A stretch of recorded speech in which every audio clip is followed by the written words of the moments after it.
India में अगर हम करप्शन की बात करें तो हमें देखने को मिलेगा कि बड़े से बड़े जो पॉलिटिशियंस हैं उनसे लेकर के जो छोटे छोटे कर्मचारी हैं पुलिस विभाग में या कहीं पर भी कांस्टेबल से लेकर के बड़े बड़े आईजी डीआईजी तक लेवल के जो हमारे ऑफिसर्स हैं वो काफ़ी केसेस आते हैं कि वो करप्शन केसेस में पकड़े जाते हैं। अब दिक्कत ये है कि जो ब्यूरोक्रेसी होती है उसके ऊपर काफ़ी रिस्पॉन्सिबिलिटीज़ होती हैं कि वो सिस्टम को ठीक तरीके से चलाएं, लेकिन जब ब्यूरोक्रेसी में ही करप्शन जैसी दिमक आ जाए तो यू नो फिर सिस्टम बिगड़ने लगता है। और पॉलिटिशियंस की अगर हम बात करें तो बहुत सारे ऐसे पॉलिटिशियंस हैं जिनके पास बहुत ज़्यादा मात्रा में पैसे हैं और बहुत ज़्यादा प्रॉपर्टीज़ हैं।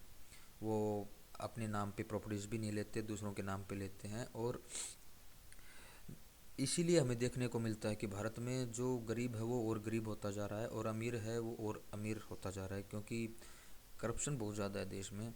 और इस सिस्टम को सुधारने की अगर कोई कोशिश भी करता है, मतलब ये लगा लीजिए कोई ऑफिसर है या फिर कोई पत्रकार है, रिपोर्टर है, तो उसको दबा दिया जाता है या फिर उसको मार दिया जाता है, उसको ट्रांसफ़र कर दिया जाता है।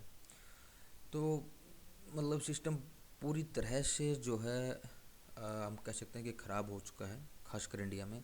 अगर हम बाहर देशों की बात करें, लाइक फॉर एग्जांपल जो डेवलप्ड कंट्रीज़ हैं, for example China, Russia, USA, Canada, Britain, तो हम देखेंगे कि वहाँ के जो लॉज हैं वो बहुत ज़्यादा स्ट्रिक्ट हैं। अगर आप ऐसा काम करते हैं कि आप कोई ऑफिसर है या फिर कोई पॉलिटिशियन है वो करप्शन के केसेस में पकड़ा जाता है, तो वहाँ पे जो सज़ा है उनको बहुत ज़्यादा स्ट्रिक्ट है।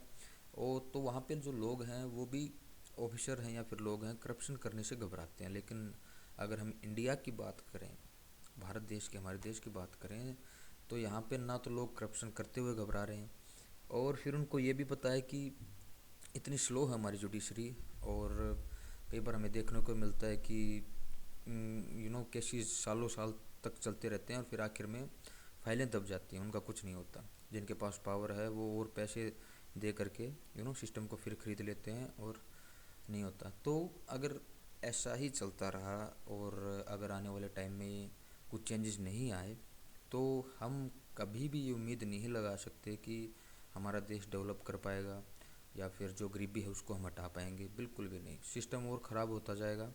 क्योंकि अब अगर ऊपर जो पॉलिटिशियंस हैं, जो हमारे लीडर्स हैं, अगर वो अच्छे से काम नहीं करेंगे तो नीचे वाले जो कर्मचारी लगा लीजिए, आप ब्यूरोक्रेसी लगा लीजिए, वो भी करप्शन करेंगे यार। आप करप्शन कर रहे हो, आप करप्ट हो, अगर आप रिश्वत लेते हो, आप अपना फ़ायदा देख रहे हो, तो अगर आप ही लीडर हो करके आप मतलब इसको दूर करने की कोशिश नहीं कर रहे तो नीचे वाले तो बिल्कुल भी नहीं करेंगे। तो हमें थोड़ा सा मतलब जागने की ज़रूरत है अगर देश को बदलना है, कुछ सिस्टम को थोड़ा बहुत चेंज में लाना है तो। और ये नहीं है कि एक ही लाइन में या फिर एक ही जगह पे करप्शन है। हम देखते हैं कि चारों तरफ ही जितने भी यू नो चीज़ें हैं हमारी, सभी विभाग में, सभी जितनी भी ऑर्गेनाइजेशंस हैं, सभी में यही चल रहा है कि करप्शन बुरी तरह से है।